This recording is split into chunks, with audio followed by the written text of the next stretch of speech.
Bom, gente, vamos lá então. Vamos começar agora essa aula 4 de dentística para concurso da Marinha. Para quem não assistiu as outras aulas, assiste. De qualquer forma, muito prazer. Sou o professor Fábio Pinheiro. Vamos estar passando esse conteúdo agora de sistemas adesivos e fotoativação nessa aula.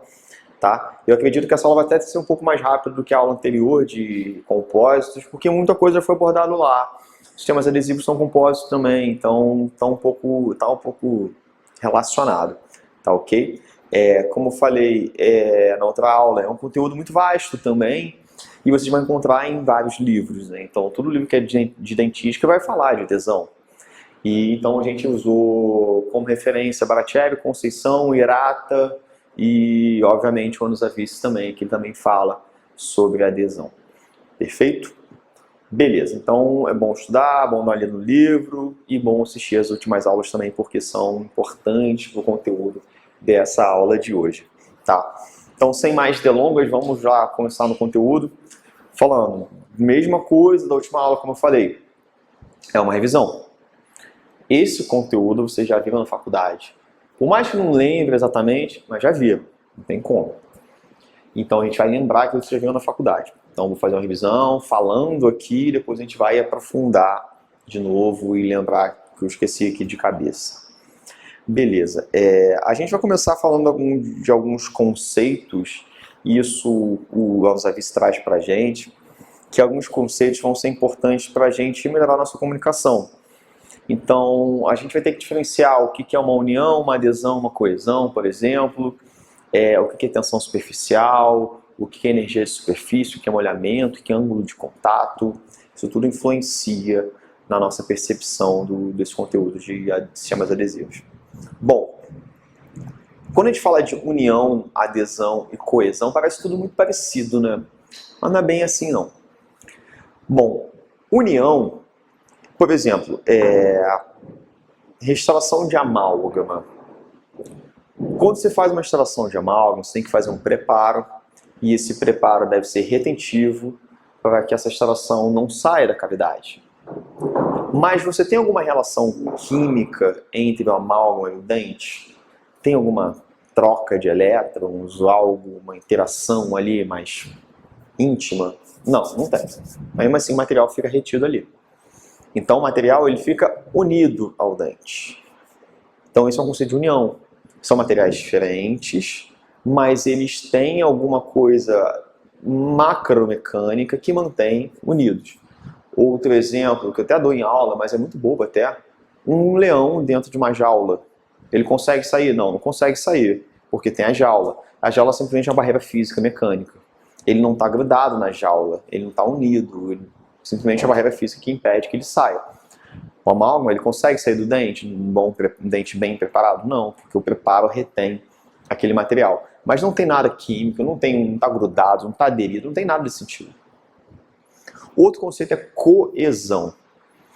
Coesão já é a união, a aproximação e, enfim, essa união mesmo, digamos assim, dentro de um corpo ou dentro de moléculas de materiais semelhantes. Então, por exemplo, quando eu pego comer uma pizza cheia de queijo, eu dou aquela mordida e o queijo fica esticado até arrebentar, aquilo ali é coesão, porque é o queijo que está se esticando e tem as moléculas internas estão unidas ainda, estão se afastando, mas estão mantendo unidas. Aquilo ali é uma coesão, é o mesmo material. Então é diferente de uma comparação do amálgama com o dente. Se eu estivesse falando da coesão, eu falaria do amálgama por si só, somente do amálgama. Das moléculas dentro daquele corpo se mantêm unidas. Então a coesão é a união dentro de moléculas do mesmo corpo, moléculas semelhantes, ou até mesmo moléculas iguais. Tá? Então o conceito de coesão está aí. E adesão é quando eu tenho dois materiais diferentes que se unem através de uma interface adesiva, que não simplesmente tem um contato, mas você tem algo ali entre os dois, algo que vai estar ocupando um microespaço, que pode estar tendo uma troca de elétrons, inclusive. Então, a adesão já tem uma interface adesiva, como se fosse um terceiro componente dentro de dois, no meio de dois. Tá? Outros conceitos que a gente vai ter que abordar é tensão superficial. Tensão superficial é uma característica que é associada a líquidos. Então, por exemplo, vocês já viram, tem uma imagem aqui, às vezes tem alguns insetos que são tão leves e tão pequenininhos que eles ficam em cima da água e não afundam. Por quê? A água, como todo líquido, tem uma certa tensão superficial. E quanto maior a tensão superficial de um líquido, mais coeso ele vai ficar, mais aproximado ele vai ficar, menor vai ser a chance dele se esparramar, se espalhar. Então a água tem até uma baixa tensão superficial. Você pinga uma gota d'água, joga um pouco de água em cima de uma bancada, ela espalha. Mercúrio, por exemplo, tem uma alta tensão superficial. Você joga o mercúrio ali, ele tende a se aproximar e formar aquela gota bem redondinha. Na água fica tudo espalhado. Tem baixa tensão superficial. Então por que o insetinho não afunda? Porque ele é tão leve que ele não consegue romper a tensão superficial. Ele é mais leve até que a tensão superficial, que é o poder de coesão dentro de um próprio líquido. Ele não atravessa. Então, tensão superficial é essa característica do líquido. Quando eu falo de sólidos, eu já não vou usar esse termo de tensão superficial. É um outro termo, já um pouquinho soa semelhante, né, mas ele é diferente. É o conceito que a gente vai falar muito de energia de superfície. A energia de superfície é a capacidade que o sólido tem de receber algum líquido. Então, tem umas substâncias, por exemplo, vamos pensar o mesmo líquido, água. E vou pensar dois sólidos diferentes, vidro e cera. Ou você pensa até mesmo num carro, que você vai aplicar uma cera. Você pega um vidro e bota uma gota d'água, a água se espalha. Porque um vidro já tem uma tensão superficial um pouco mais alta. A cera tem uma baixa tensão, energia de superfície, perdão. A energia de superfície do vidro vai ser mais alta do que da cera. A cera tem uma baixa energia de superfície. Você bota uma gota d'água na cera, ela fica redondinha ali. Ou você pega o carro, passa cera na lataria, na parte que você não passou cera, a água espalha. Na parte que você passou cera, a água fica concentrada. Porque você diminui a energia de superfície. A energia de superfície, então, para sólidos, para substâncias, para superfícies. Tensão superficial para líquidos. A relação entre eles vai definir para a gente o molhamento. O que é o molhamento? É a capacidade que o líquido tem de se espalhar naquela superfície. Então, quando eu falo que a minha água se espalha no vidro, é que tem um alto molhamento. Quando eu falo que minha água fica mais concentrada, uma gotinha bem redondinha na minha cera, é que tem um baixo molhamento. Tá? E a gente vai ver o que é importante para a gente aqui nos nossos sistemas adesivos. E eu tenho como medir numericamente, ter um parâmetro específico para avaliar o meu molhamento. Que aí eu vou ter outro conceito, que é o de ângulo de contato. Deixa eu desenhar porque é mais fácil o desenho.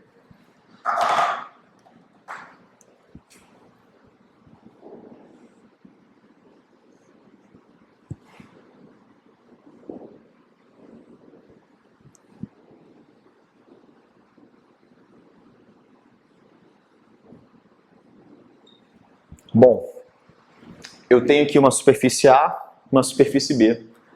Nas duas eu vou jogar uma gota d'água, mesmo líquido. Só que na superfície A, a gota se espalhou por completo. Na superfície B, a gota ficou mais redondinha. Como se fosse aqui o vidro e aqui a cera. Bom, pelo meu desenho, já dá para entender em qual situação, em qual superfície A ou B eu tenho um melhor molhamento. Obviamente, no A, porque o líquido, que é a minha água, se espalhou. No B ficou mais contido. Mas eu tenho um parâmetro numérico para avaliar isso. Eu vou pegar e traçar uma reta tangente aqui da superfície com a gota e vou ter um ângulo. E um ângulo aqui, ó, vai ser um ângulo pequeno, de repente, sei lá, 30 graus. Com certeza menos do que 90. Já aqui no B, olha o meu ângulo de contato passando aqui.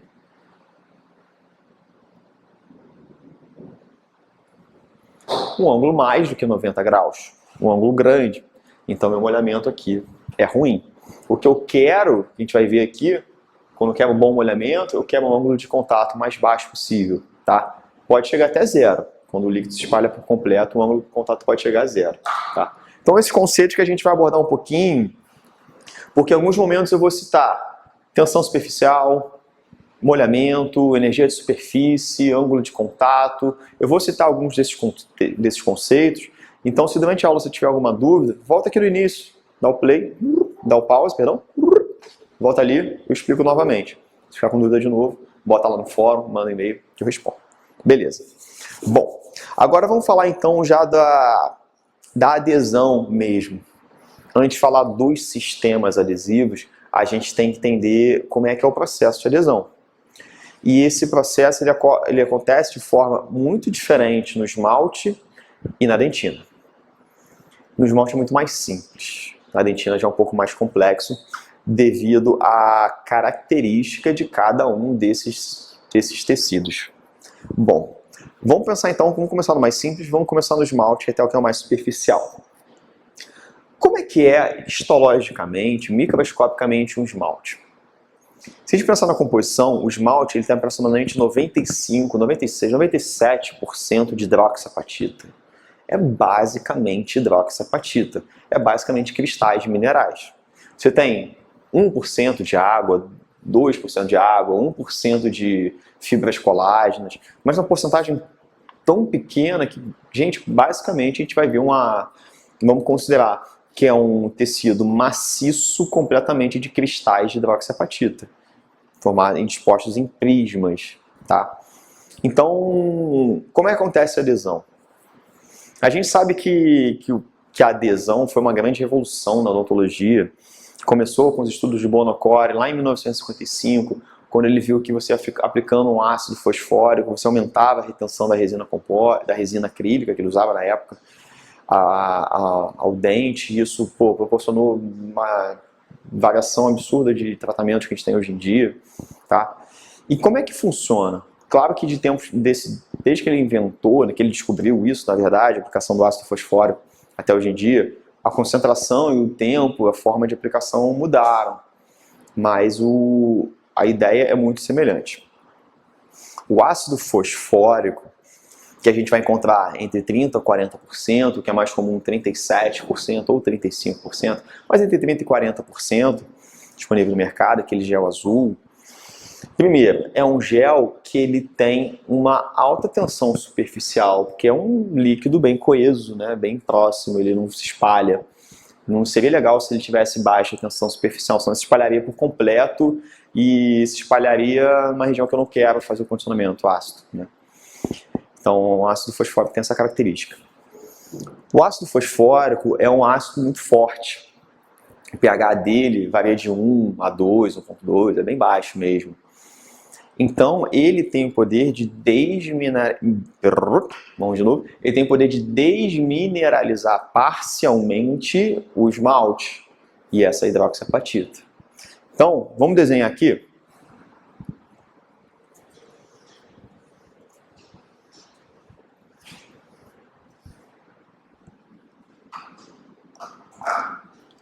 Esse é meu esmalte antes do condicionamento ácido. Tem essa estrutura aqui.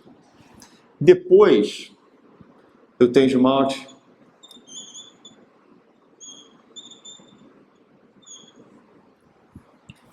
nessa aparência após condicionamento ácido. Então, o que o condicionamento ácido faz no esmalte? Primeiro, faz uma desmineralização parcial. Remove por completo a hidroxiapatita? Não. Mas remove parcialmente. Então, eu crio uma superfície, primeiro, muito mais rugosa, sabe? Então, olha só como está mais irregular a minha superfície.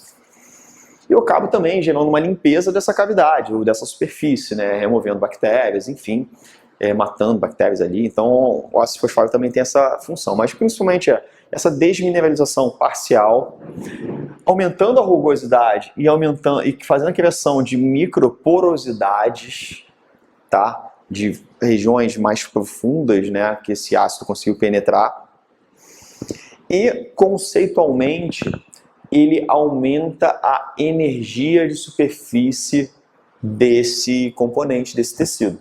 Então, o ácido fosfórico, desmineraliza parcialmente, limpa o esmalte e cria microporosidade e, por fim, aumenta a energia de superfície. Tá, o que isso tem a ver? Bom, vamos pensar o seguinte, se eu tenho um líquido e boto nessa superfície muito lisinha, de repente esse líquido consegue ficar até um pouco mais concentrado. Agora, se eu tenho um líquido, e vamos pensar que isso aqui é um microscópio, eu venho com o microbrush,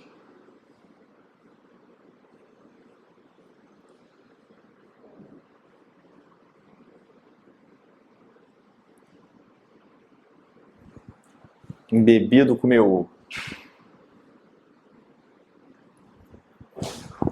sistema adesivo. Eu fiz besteira aqui. Com o meu sistema adesivo, esse adesivo consegue se espalhar com muita tranquilidade, porque eu aumentei a energia de superfície. Aumentando a energia de superfície, eu vou ter um melhor molhamento. Quanto eu tenho mais alta energia de superfície, meu molhamento é melhor. Então o meu adesivo vai se espalhar mais. O que é interessante é que o meu sistema adesivo, eu falei, a água é um líquido que tem uma baixa tensão superficial. Se eu comparar com o mercúrio, por exemplo, que tem alta tensão superficial, fica tudo grudadinho. A água se espalha mais fácil. O adesivo é um líquido que tem uma tensão superficial mais baixa do que a água. É como se fosse um líquido ainda mais fluido do que a água. Então o escoamento e o molhamento do adesivo aqui nessa superfície toda irregular do esmalte vai ser muito tranquilo. Então o adesivo vai ocupar esse espaço, inclusive essas microporosidades. Tá? Aplicando o adesivo ali, você espera um tempo, porque às vezes tem um solvente que você tem que evaporar, aguarda um tempo para ele fazer efeito, tudo. Depois você vai, remove o excesso e faz a fotoativação. O adesivo, como eu falei na aula de compósitos, é um compósito. É uma resina composta. Só que é uma resina muito fluida. Então ela geralmente não tem monômeros principais, só monômeros diluentes. Às vezes você não tem nem partícula de carga, mas pode ter. Mas é muito, muito fluido. Então vai funcionar da mesma forma. Se eu ligar uma luz azul ali, vai fotoativar. Então vai ter canforoquinona, vai ter inibidor de polimerização, vai ter tudo isso no líquido do adesivo. Então mas como ele é muito fluido, ele consegue penetrar nessas microporosidades e depois quando eu fotoativo ele vai enrijecer, vai polimerizar, vai tomar presa, vai ficar duro, digamos assim. E aí eu tenho essa superfície que eu fiz o condicionamento ácido, deixei ela totalmente irregular, depois eu preencho essas irregularidades com um líquido e depois esse líquido se solidifica porque eu polimerizei, esse líquido é o adesivo, eu tenho agora uma retenção microscópica mecânica. Então, retenção micromecânica. Então, a adesão em esmalte acontece dessa forma.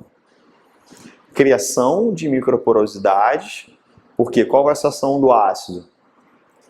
Lavar a superfície, desmineralizar parcialmente o esmalte, criação de microporosidades e aumento da energia de superfície.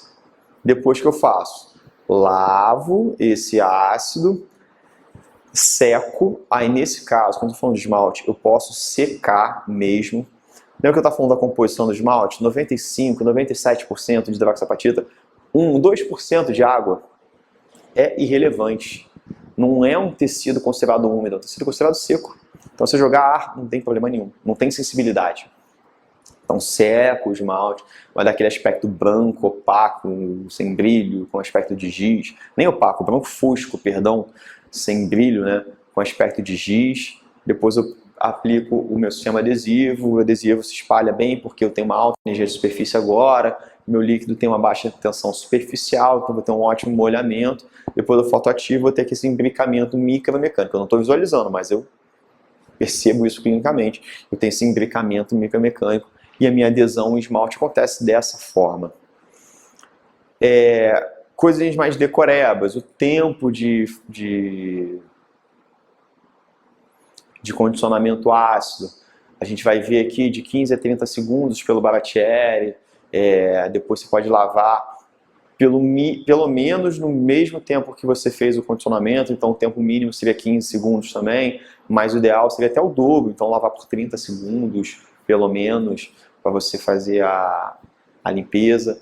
Porque se você... O erro muito comum de alunos e de clínicos também, que é achar que o gel, se ligou, aplicou o gel na superfície do esmalte, depois você joga uma aguinha e sai aquele excesso azul ali, pronto, já está lavado. Não, fica um precipitado ali, você tem a reação química do ácido fosfórico, a hidroxapatita, não fica um precipitado, você tem que lavar, você tem que lavar bem, abundantemente, spray de ar e água, pelo mesmo tempo, no mínimo, que você fez o condicionamento ácido, e aí no esmalte você pode ressecar, pode secar à vontade, antes da aplicação do adesivo, tá? Então assim, a adesão de esmalte é muito fácil.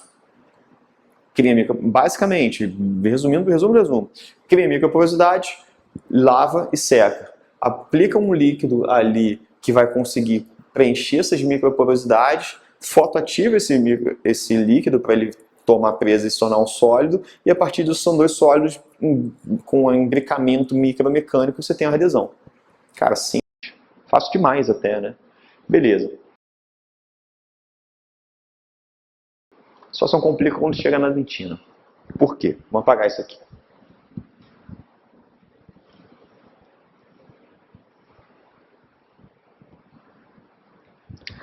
A dentina é um tecido maciço, uniforme, homogêneo, como é o esmalte? Não, não é. A característica da dentina é o seguinte. A dentina, quando você pega uma microscopia, de varredura principalmente, você consegue identificar na superfície da dentina buracos. Esses buracos são os túbulos dentinários. Como se fosse um tubo pequenininho, que sai lá desde a polpa, passando por toda a dentina, chega até a junção amelo-dentinária. Se eu pego um dente, corto e vou olhar microscopicamente, eu vejo lá o tubo dentinário, vejo vários. E eu sei que se eu fosse com um alfinete bem fininho, uma sonda bem fininha, eu chegaria do túbulo até a polpa, tá? Então isso já marca muito anatomicamente, ou microscopicamente, a dentina. E eu sei que dentro desse túbulo dentinário eu tenho prolongamento do odontoblasto, ou seja, eu tenho um prolongamento de uma célula ali dentro, um braço de uma célula, e eu tenho água, tenho líquido, mas basicamente água. Em volta desse túbulo dentinário eu tenho uma dentina, aí é tudo dentina, só que tem uma pequena variação entre a dentina peritubular, ou seja, em volta do túbulo, e a dentina intertubular, entre um túbulo e outro. Porque a dentina peritubular ela é muito mineralizada. Você olha na imagem, você consegue até identificá-la um pouquinho mais clara. Ela tem muito mineral. E na dentina intertubular já é um pouco menos mineralizada. Então a dentina, além disso, o que marca pra gente? A presença de túbulos dentinários, a presença de água dentro desses túbulos dentinários e a composição dela. Enquanto no esmalte eu tinha 95% ou mais de hidroxiapatita, na dentina às vezes vou ter 70%, 80%. Eu vou ter 10% basicamente de água, às vezes até 18% de água, e o restante 10%, 12% de fibras colágenas, que é uma parte orgânica, tá? Quando a gente considera a hidroxiapatita inorgânica, digamos assim, mas a fibra colágena seria uma parte... a hidroxiapatita não, até seria orgânica sim, perdão, desculpa. Mas a fibra colágena é uma parte orgânica também, vou explicar por que desse parte orgânica. Que essas fibras colágenas vão estar dispostas com uma trama, com uma teia, e dentro dessa teia eu tenho cristais de hidroxiapatita mantendo essa teia. Beleza. E aí a diferença quando a gente faz adesão em dentina. A gente tem essa estrutura, tá? Quando você faz um preparo cavitário, quando você faz um desgaste no dente, até você atingir a dentina, quando você remove tecido cariado, enfim, por qualquer motivo, você acaba gerando uma sujeira nessa dentina. Essa sujeira é formada por restos de hidroxiapatita que você cortou, pedacinhos da broca que foram meio que se desgastando, óleo do motor, matéria orgânica, alimento, tudo assim, tudo uma sujeira mesmo, tá? E essa sujeira, ela vai se dispor em cima da dentina uma forma de uma camada, vai cobrir essa dentina. Macroscopicamente ou clinicamente eu não consigo visualizar isso, Eu vou ver a dentina normal ali, não vejo essa camada de sujeira. Mas microscopicamente eu vejo. E microscopicamente eu vejo que essa camada também não fica simplesmente na superfície, não fica só uma camada. Ela também consegue penetrar nesses túbulos dentinários. Conseguem formar como se fosse uma tomada encaixada, né? Então, como é que é o nome daquela projeção da tomada que a gente chama? Plug, né? O plug da tomada. Então, essa camada também consegue formar esses plugs. Tentaram traduzir para o português, mas nunca conseguiram uma forma muito boa, então a gente acaba usando o termo em inglês mesmo, que foi mais bem aceito, que essa camada é chamada de smear layer. Layer é camada, smear seria um esfregaço de detritos, enfim, lama, mas o nome a gente usa mesmo smear layer. Então você tem a smear layer, essa camada cobrindo essa dentina depois do preparo, e você tem a smear plug, que também penetra dentro desses túbulos dentinários. E aí o condicionamento ácido, claro que nem todo sistema adesivo faz condicionamento ácido, a gente vai explicar mais à frente. Mas o mais tradicional faz, que é o mais simples até de explicar. O condicionamento ácido, o ácido fosfórico, quando aplicado em dentina, ele já vai agir de uma forma um pouco diferente. Então, o que ele faz na dentina? Ele limpa a cavidade, assim como ele limpava no esmalte. Ok, remove, mata a bactéria, enfim, ajuda uma limpeza. O ácido fosfórico, ele é capaz de dissolver essa camada de smear layer. É capaz de dissolver a smear layer e a smear plug. Depois você vai lavar e isso vai embora, tá? Assim como no esmalte ele consegue desmineralizar parcialmente o esmalte, a hidroxiapatita, ele também faz essa ação de desmineralizar parcialmente a dentina. Porque na dentina eu também tenho hidroxiapatita. Tá? Então consegue fazer essa desmineralização parcial. Os túbulos dentinários que eram mais fechadinhos, quando chegam depois dessa e cercado por essa dentina peritubular, com essa desmineralização eles ficam mais abertos na superfície que foi condicionada com ácido fosfórico. Então eu tenho uma abertura em funil dos túbulos dentinários agora, tá? E por fim, como eu desmineralizo parcialmente, solubilizo a smear layer, desmineralizo parcialmente essa dentina e depois eu lavo, eu tenho, claro, usando ácido fosfórico, e eu acabo expondo as fibras colágenas, que antes estavam ali sustentadas por esse hidroxiapatita. A hidroxiapatita foi solubilizada, foi lavada, e depois ela já não tem mais fibra colágeno, já não tem mais hidroxiapatita, só tem fibra colágeno. Tá? Então, o que torna difícil nisso tudo é esse ambiente agora muito mais complexo, que eu tenho túbulos dentinários agora mais abertos, onde eu tinha hidroxiapatita não tenho mais, onde eu tinha smear layer não tenho mais, e onde eu tinha hidroxiapatita, material ali com cálcio rígido, eu tenho agora fibra colágeno, e sem contar na água que eu tinha dentro dos túbulos dentinários. A dentina, ela é um tecido inerentemente úmido, molhado. Tá. O fato de ter umidade é tão preocupante, tão complicado para a gente pelo seguinte: a resina, os compósitos em geral, possuem uma característica, são hidrofóbicos, ou hidrófobos, termo mais correto até.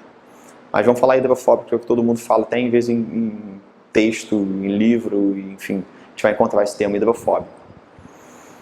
Hidrofobia. Fobia, todo mundo sabe, é medo, aversão, afastamento.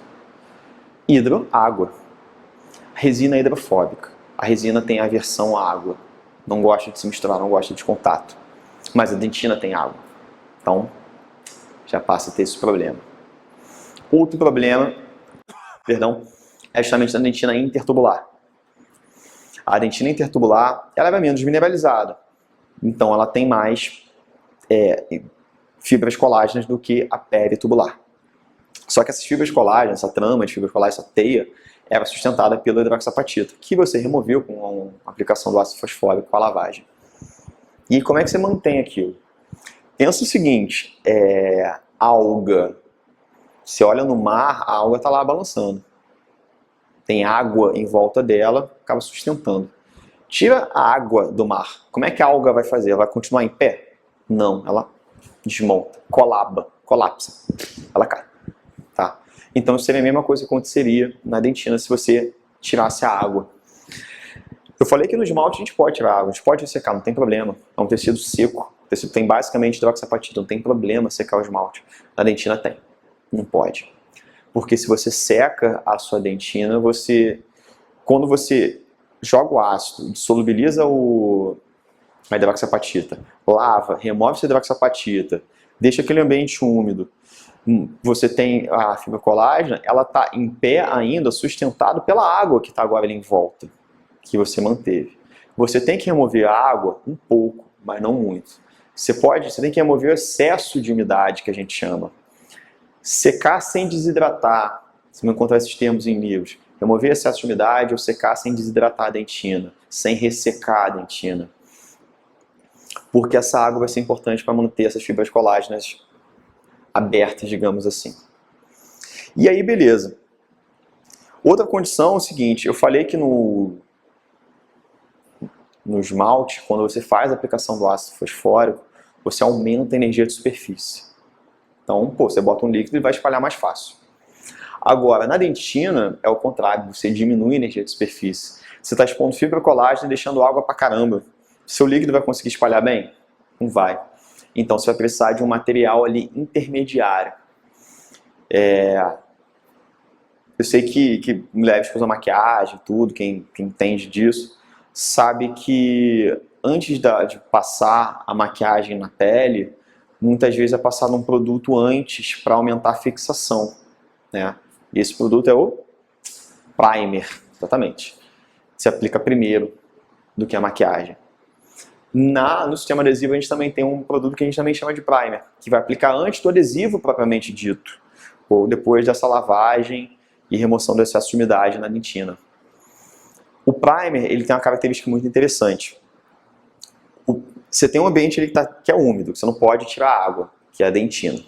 Você tem água no túbulo dentinário, você tem água mantendo as fibras colágenas em posição, e você tem que manter ali, que é a característica da dentina. E você quer botar um adesivo que é hidrofóbico. E aí? Usa o primer. Por quê? O primer ele é hidrofílico e hidrofóbico. Como assim? As moléculas do primer, ela tem, de um lado, hidrofilia, ou seja, afinidade com a água, e do outro lado, hidrofobia, aversão à água. Então, a parte que tem hidrofilia, e junto com o primer, a gente vai ter um solvente. Esse solvente ele pode ser água, acetona ou álcool. Qual que é a função do solvente? O solvente ele ajuda a carregar esse monômero do primer, que tem hidrofilia e hidrofobia. Por ele ser hidrofílico e hidrofóbico, o primer e esses monômeros não conseguem por si só entrar nessa dentina úmida e vão precisar da ajuda do solvente. O solvente, principalmente o álcool e a acetona, eles vão afastando aquela água que estava mantendo a fibra colágena em pé, afasta para entrar o seu monômero do primer. Então, ele vai fazendo essa função, vai ajudando a penetrar. Então, o primer ele depende de tempo de ação. Porque você depende que esse solvente penetre nessa dentina úmida para que traga esse monômero e depois, o pior de tudo, você tem que esperar esse solvente evaporar. Por quê? Por incrível que pareça, ele vai ser muito importante naquele momento. Depois ele tem que sair. Principalmente álcool e acetona. Porque álcool, acetona, água também, mas água já é natural da dentina. Mas álcool e acetona são prejudiciais para a polimerização da resina. São prejudiciais para a polimerização do seu sistema adesivo. Então você não pode deixar álcool e acetona ali. Então você tem que esperar evaporar. Tá? Dúvida muito comum. Depois da aplicação do primer, fotoativa? Não. Porque no primer não tem canforoquinona. Não tem sistema ativador iniciador. Não tem nada que justifique a aplicação de uma luz azul. Você vai estar só gastando tempo. Então não precisa fotoativar o primer. Ele não é fotoativável. Tá? Simplesmente você aplica e aguarda, dá tempo, espera, para dois motivos. Primeiro, para o solvente penetrar na dentina úmida e levar esses monômeros para se entremearem, porque depois os monômeros, o que vão servir como suporte da fibra colágeno. E vão acabar também aumentando a energia de superfície, para que o seu adesivo propriamente dito consiga se dissipar ali naquela dentina, consiga espalhar naquela dentina. E você precisa do tempo também do primer, não somente para ele penetrar, mas para ele evaporar depois. Não à toa, os livros recomendam que depois dessa aplicação do primer, a gente joga um jato de ar leve, com uma distância de pelo menos 5 centímetros, para você jogar e ajudar a evaporação. Não é imediato, dá tempo. Quando der uns 40 segundos, beleza, joga um jatinho de ar para ajudar a evaporar. Entendeu? Beleza. E aí depois disso, você tem o seu primer já mais ou menos em posição, aí você bota uma camada de adesivo, tá? Alguns vão falar, bota uma, bota duas, bota 5, enfim. Você vai botando a sua camada de adesivo, que é uma resina completamente fluida. Só que o seguinte, é uma resina hidrofóbica. E a dentina é úmida, certo? Certo, mas você botou o primer antes. E o primer tem uma parte que é hidrofílica, que conseguiu entrar lá, e outra parte que é hidrofóbica. Essa parte hidrofóbica consegue se unir ao adesivo propriamente dito. E o interessante é o seguinte, depois que você bota o adesivo, você espera também, faz 1, 2 camadas, 5 às vezes. Depois disso, remove o excesso de adesivo e faz a fotoativação. Você vai encontrar mais ou menos a seguinte situação. Deixa eu tentar desenhar. Esse desenho é sempre difícil de fazer. Túbulo dentinário com essa abertura em funil, né? E aqui em cima, fibras colágenas expostas.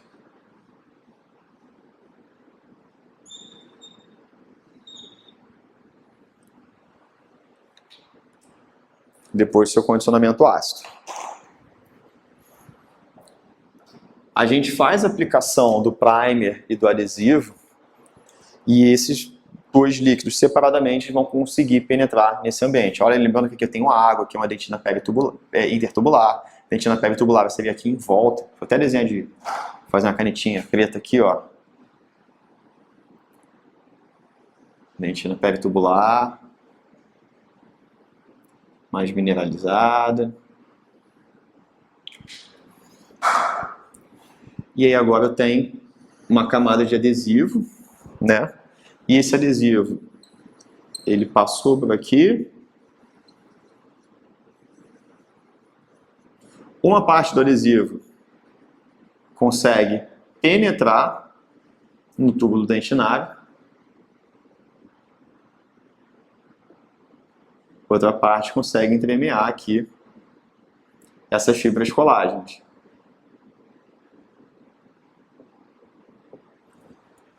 E aí a gente consegue, através desse esquema, identificar algumas estruturas um pouco diferentes nesse esquema de união micromecânica aqui na dentina.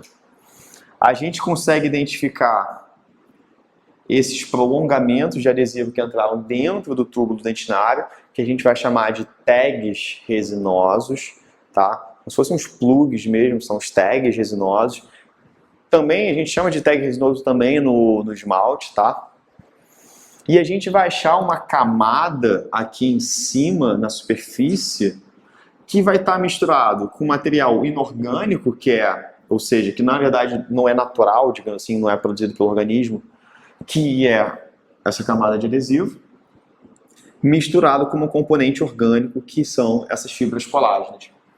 Então, como eu tenho dois componentes bem diferentes, formando uma camada, eu vou dar um nome específico para ela. Vocês lembram como é que a gente chama os carros que tem dois tipos de combustíveis? Que tem carro que é a base de gasolina e álcool, que é a base de combustível líquido, como gasolina e álcool e gás, ou combustível líquido e eletricidade. Como é que a gente classifica esses carros como um todo? São carros, tudo bem, tem gente que chama até Total Flex, né, e tal, mas esse já é um nome mais comercial. Mas o que a gente chama mesmo é de carros híbridos, porque eu tenho dois combustíveis diferentes podendo dar a potência para o carro, a energia para o carro. Então a gente chama de híbridos. E essa camada, como é que eu vou chamar? Uma camada que é formada por adesivo, seu sistema adesivo e fibra colágena, que estão entremeados. Camada híbrida. Então, esse é o esquema de adesão da dentina. Formação de tags resinosos e camada híbrida. Perfeito? É mais complexo devido à característica estrutural da dentina, e principalmente devido à umidade. No esmalte eu tenho uma estrutura muito mais simples e não tem umidade. Na dentina eu tenho uma estrutura mais complexa e tem umidade. Então, para ter uma adesão já é um pouco mais complicado nesse tecido, perfeito? Então, vamos voltar então aqui para os slides e para a apostila. E aí na apostila vocês vão ver tudo que está escrito aqui também, fazer as anotações e tal. Então, vamos relembrar tudo que eu falei aqui nesse período.